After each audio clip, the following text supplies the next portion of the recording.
In a 29-day period between January and February, I read or listened to 10 Swedish books, of which the average audio length was 10 hours and 40 minutes. I got so much out of this month that I decided to make 10 short videos about it, of which this is the 6th.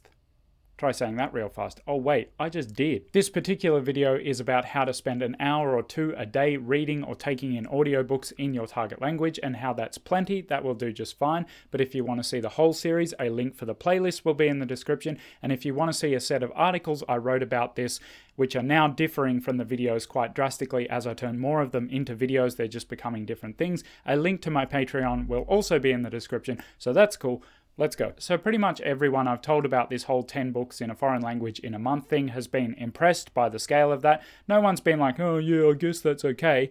Unless you're like that, in which case you shouldn't be.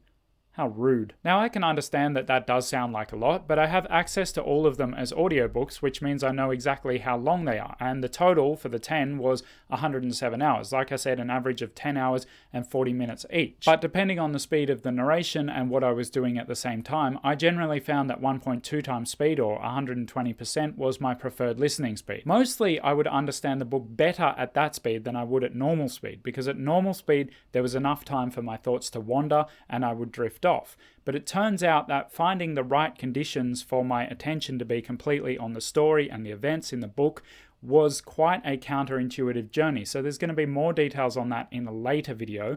But basically 107 hours at 1.2 times speed comes back to just under 90 hours, 29 days, just over 3 hours a day. I get that 3 hours a day is a lot, especially if you're trying to do other kinds of immersion as well. See video 4 for more details on that.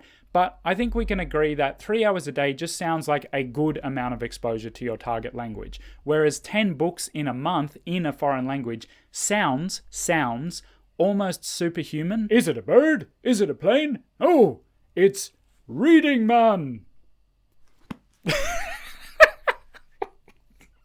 It's going to be the worst one yet. You'll have to watch all the other videos to judge for yourself. Is the kangaroo one up there with that?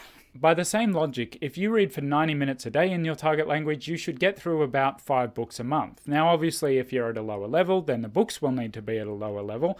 But to me, that just sounds like a surprisingly small time investment for a surprisingly large outcome. 5 books a month, it's quite a lot. My point being that 90 minutes a day still adds up very quickly to a lot of reading.